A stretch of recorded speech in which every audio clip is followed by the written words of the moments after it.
Greetings, everyone. I'm Mar, and once again, this is my opinion. As you can tell from the title, it's another episode of First Impressions, the video series where I give my initial thoughts on movies, books, TV shows, occasionally video games. Today, it's a film that came out at the time of this recording almost a month ago. I've been meaning to record this for a little while, but just haven't had the time to sit down and do this off the cuff. It, of course, is the sequel to the 2017 film. It is It, Chapter 2.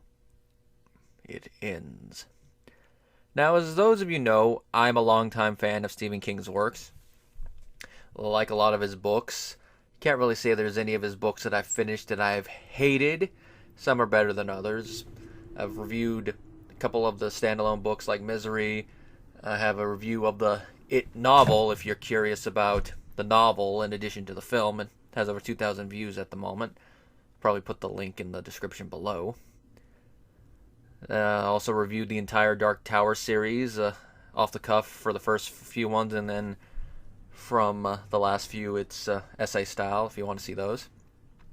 And I also have a first impressions of the first film up, which will probably be essay style version.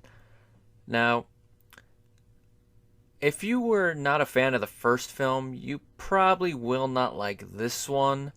So go into it with that in mind. If you liked it, chances are you will like this. But I have seen some people who have mixed emotions on this film. And before I saw it, from what I was reading, I'm like, really? They're just using a lot of footage from the first one? And there is some flashbacks from the first film.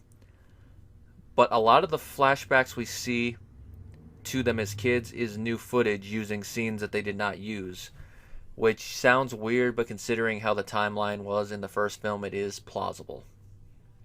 And plus it allows to use the whole them remembering the events of the childhood without having to use all the stock footage over again. And I think it flows a little bit better than when they did that in the miniseries, because there was a couple points where they did stuff like that in the miniseries where it felt a little jarring. And it did not make sense until I actually read the book. The scene where Henry and his goons are terrorizing Beverly, and then the old man walks inside. It's probably the prime example. Now, the first half hour of this film is paced excellently. We see Pennywise kill his first victim after some homophobes toss the gay gentleman over the bridge, which is a scene straight from the book that we did not see in the original miniseries. It's actually the second kill we see from Pennywise, but it's the first in modern day because the novel keeps jumping back and forth. It doesn't do it like how the miniseries does. It constantly is jumping back and forth. So by the end, when it's the fight against Pennywise, it's cutting back and forth between the first fight and the second fight, which is why when we see his true form, it actually reveals it both in the past and in the future, so as not to spoil it. Which is why in the first film, I think they only hinted at what his true form was and didn't actually show it. That and, of course, budget constraints, I'm assuming. This film doesn't have quite that, because this one had a $79 million budget, whereas according to Wikipedia, the first film had a $35 million budget, so a lot more money to play with.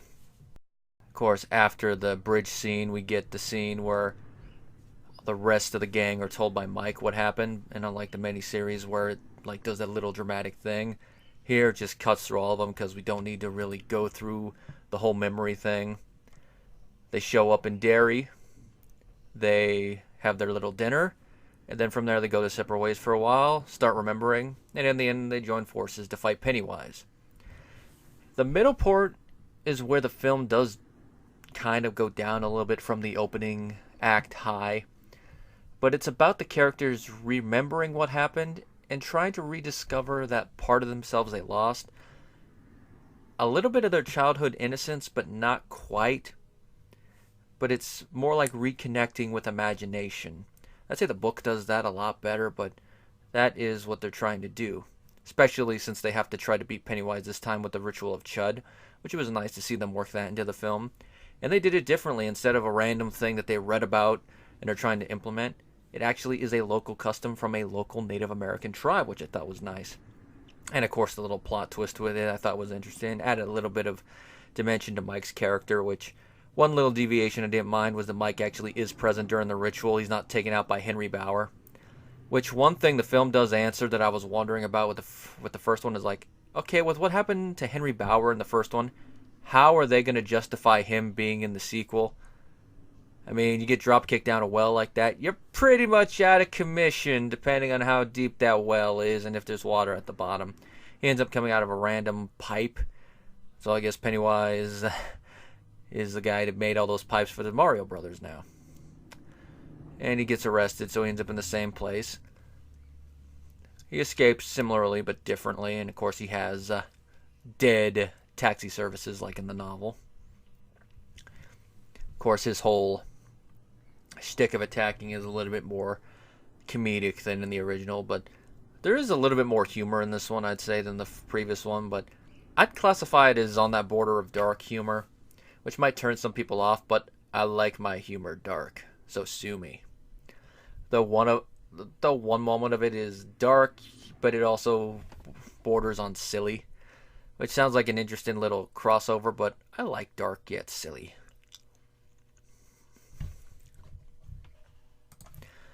We do see Pennywise's true form, both what it actually is and what the human mind can actually process it is. Of course, they keep Skarsgård's head on it, so we don't actually see a, spoiler alert for those who haven't seen, a spider head, but the rest of him is spider-like, which I could see the pros and cons of both, but we all know the real reason. Marketing! In that whole fight, it's a little bit up than how it's depicted in the book. It's less of a mental battle and more of actual going battle, and then it turns into a mental battle near the end. How they did that came off a little weird, but I could see the point they're going with. It's the whole Freddy Krueger thing of taking away his power, and he's take away the fear, take away his power, he's powerless. Which is kind of what they did in the first film as well, but here they have to do it on a larger scale since the stakes are up, since they don't have that direct childhood imagination of them trying to remember it. And plus, Pennywise is coming at them with a larger form, so there's that. I'm a little disappointed they didn't bring in the eggs that they did in the novel.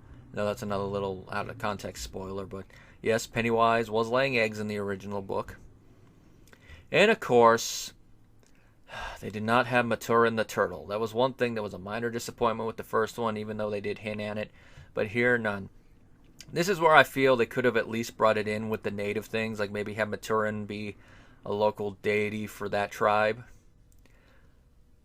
Maybe have Mike, when he does the flashback, to see how Pennywise ended up there, which they did bring that in, which was one thing I was surprised they didn't use in the first one, so I'm happy they brought in the whole smoke hallucination vision in. They could have had him be in there, and they maybe hear words that say, "See the turtle of enormous girth, on his shell he holds the earth." Or have the turtle whisper "chud" in some weird, ethereal voice. But that's just me backseat booking now, but it would have been nice to at least hint at Maturin a little bit more if you don't actually see him. Because you all know he has my favorite line from the book. When you get involved in cosmological shit like this, sometimes you gotta throw away the instruction manual. Just odd to hear such a large spiritual being talk like that, but it works. Directing, I think Andy M. did a pretty good job. Paced pretty well despite the little change in style from the first 30 minutes. And in the climax, how we see all the characters end up where they are after the events. Thought it was pretty good, especially since, like in the miniseries, Ben does end up with Bev. Which that was actually one of the subplots, whether they would actually end up together. And it's a little bit more important, considering the whole remembering who wrote the poem thing. Kind of hurt me a little bit when we saw at first that Bev wasn't remembering who it was at first. Which ties into the next thing. The actors all do a good job playing the grown-up versions. It was interesting to see James McAvoy in there as grown-up Bill, Bill Hader as Richie was interesting. The film hints that his character is gay in the movies, which I didn't really get that implication in the first one, but they kind of backwards imply it with new flashbacks. Which I can tell you from reading the book, that's not the case in the book. Unless it's very, very subtle and I didn't catch it the few times I have read it. Here it's just an implication, but it could also just be Pennywise playing with him. Isaiah Mustafa was not good as Mike. Jay Ryan, he did alright as Ben. He's a little bit overly handsome than what I thought Ben would end up as an adult. But he works. I mean, it's a nice little change whenever it says, Ben, is that you? A little bit more of a, like, what the heck happened to the rest of you? James Ransone as Eddie. Pretty good, especially getting across the whole child of a Munchausen by proxy mother. It really nailed that home, and also nailed home the fact that he married a woman just like his mother, because he accidentally called her mom at one point, which that got a good laugh.